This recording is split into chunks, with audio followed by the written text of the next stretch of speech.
అందరికీ శుభోదయం. Good morning అండి. 8 అవుతుంది. నేను తొందరగా గబగబా వంట చేయాలి. మరి చేసే విధానం మీకు చూపిస్తున్నాను. ఈరోజు మజ్జిగ చారు, అదే మజ్జిగ పులుసు అంటాం.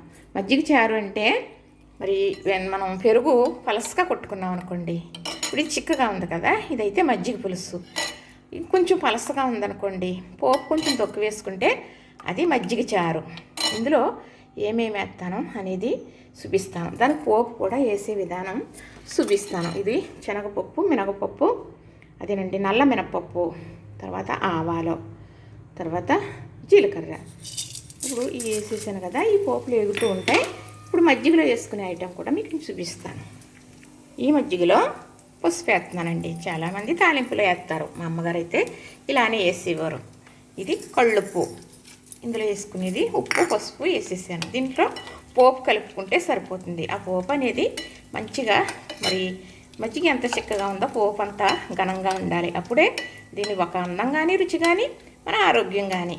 ఇప్పుడు పోపు వేస్తున్నాను కదా, వేస్తే మధ్యాహ్నం భోజనం చేస్తాను చూసారా మనం, అప్పటికైతే బాగా మంచిగా రెడీ అవ్వి ఉంటుంది. ఈ పోపులకి ఈ మజ్జిగ పులుపు మంచి ఫ్లేవర్ పట్టేసి ఇలా ఉంటే కొంతమంది ఏమంటారు పులుపు అని అంటారు. కానీ ఆ పులుపు లేదే ఈ మజ్జిగ చారు, మజ్జిగ పులుసు అంతగా ఇదిగా బాగోదండి.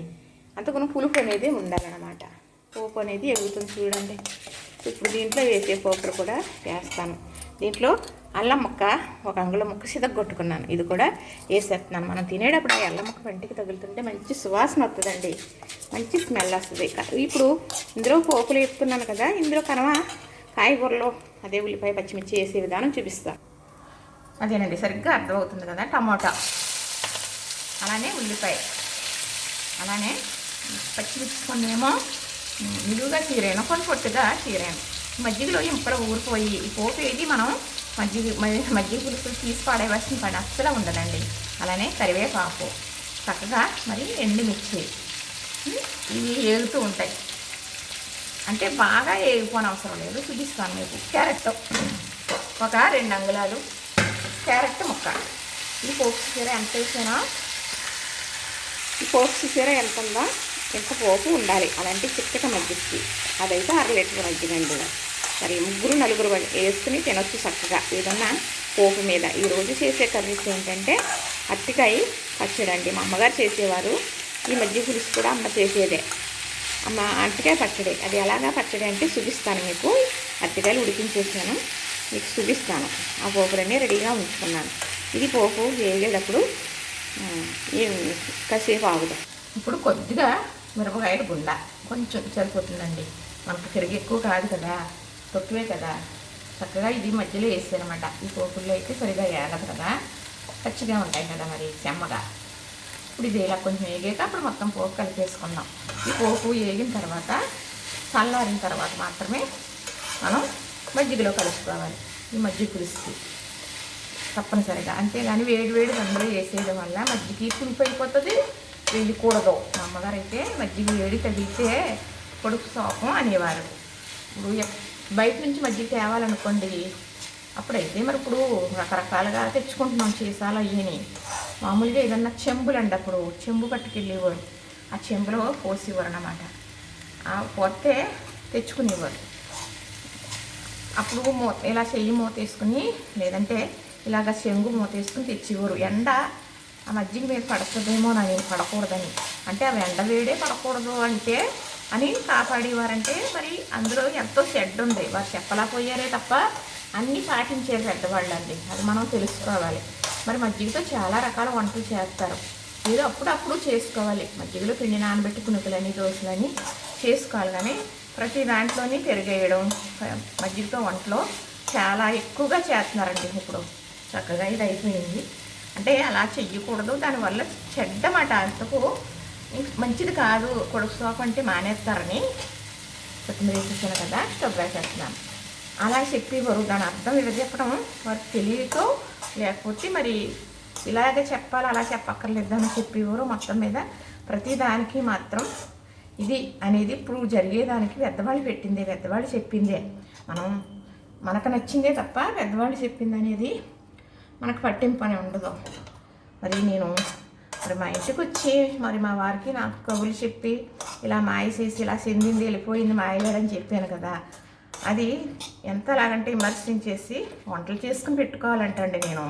అలాంటి వీడియోలు పెట్టకూడదంట, దాని గురించి చెప్తేనంటే మీరు ఎవరో వినకూడదంట అని పెట్టిందండి వీడియోలు.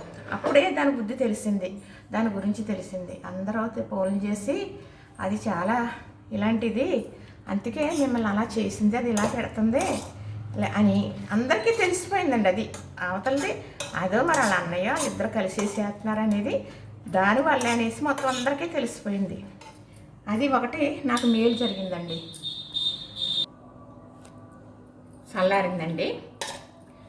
దేవుడు ఉన్నాడండి, నమ్మేం మనం. అంతకు దేవుడిని నమ్మని వాళ్ళకి దేవుడు ఎప్పుడు మరి నష్టం జరగనివ్వడం, ఏది అంటనివ్వడం. ఇప్పుడు ఇందులో ఇది కలిపేస్తున్నానండి. పరమేశ్వరుని కలుసుకుని మనం దేవుని తలుసుకుని మనం ఉన్నప్పుడు మనకి ఎప్పుడు కూడా దేనికి ఏ లోటు రాదండి.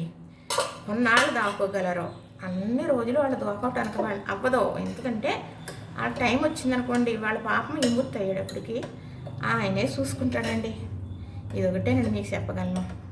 చూసారా మజ్జిగ పులుసు అంటే, పులుసు అంటే మనం ఇలాగా పోపులు ఎక్కువ వేసుకుని మజ్జిగ అనేది చిక్కగా ఉండడం వల్ల పులుసు అయింది. ఇందులో మరి మినపప్పు శనగపప్పు కూడా వేసాను కదా, మరి ఈ పప్పులు కరకాలాడుతూ చాలా బాగుంటుంది. అప్పటికప్పుడుది ఒక రుచి అండి. ఈ పోపులు కరకాలాడుతూ ఉంటాయి కదా, ఆ రుచ. మధ్యాహ్నానికైతే ఇవన్నీ ఫ్లేవర్ అనేది పట్టి పోపులకి అదొక రుచి. మరి అన్నం అంతా ఇదే దాంతో తినేయచ్చు. చూసారా మజ్జిగ పులుసు రెడీ అయిపోయింది. ఇంతేనండి, ఏమీ లేదు. ఇంట్లో మజ్జిగ ఉంటే మనం ఇలా తాలింపు వేసేసుకోవడమే. చూసారు కదా, నచ్చింది కదా, పిల్లలు అయ్యి చాలా ఇష్టంగా తింటారండి. ఇదేనండి మజ్జిగ పులుసు చేసుకునే విధానం. పూర్వం ఇలానే చేసేవారు, వేడి పోపు అసలే వేసేవారు కాదు. అది దానివల్ల మజ్జిగ కూడా పులిసిపోతుంది. వేడి అది తగిలితే మజ్జిగకి దోషం వస్తుంది, అది మనకు మంచిది కాదు. అది మాత్రం పెద్దవాళ్ళు చెప్పలేదు, కానీ చెయ్యొద్దు అని మాత్రం చెప్పారు. అది తెలుసుకుని మనం ఎలా తినేది అలా తినాలి, ఎలా చేసేది అలా చేయాలి. ఉడికించుకునేది ఉందనుకోండి, ఉడికించుకునే తినాలి. అది ఉడికించని అవసరం లేదు, అలా తినొచ్చు అనేది అలానే తినాలి. ఇప్పుడు ఉడికించి చూపిస్తున్నారండి. ఇప్పుడు అరటిపళ్ళు ఉడకబెడుతున్నారండి, బొబ్బాయి ఉడకబెడుతున్నారు, ఇంకా చాలా రకాలు ఉడికించి పుచ్చకాయలు ఉడకబెడుతున్నారు. అది అంటే చూస్తున్నారు కాబట్టి చేస్తున్నామండి అని అంటారు అనుకోండి, కానీ ఎలా తినేది అలా తింటమే మనకు ఆరోగ్యం అని నేను చెబుతాను. ఇంత నాకేదో తెలుసని కాదు సమండి. చూసారా, మరి నచ్చిందా? ఇలా చేసుకుంటారా? ఇంకా ఇలా చేసుకుంటే దీనికి ఏమీ అవసరం లేదండి. లేదు అంటే అరటికాయ పచ్చడి కానీ మంగళం పచ్చడి కానీ చేసుకున్నామనుకోండి, దీనిపైన ఇంకా అమోహం అతిథులు వస్తే గొప్ప మర్యాద. చూసారు కదా, నచ్చింది కదా, లైక్ చేయండి, షేర్ చేయండి, సబ్స్క్రైబ్ చేయండి. మరి చూస్తున్నారు కదా, నేను చెప్తానండి, మరి మళ్ళీ వీడియోలో మాట్లాడతాను. ఇది ఎంత అయిపోతుంది కదా.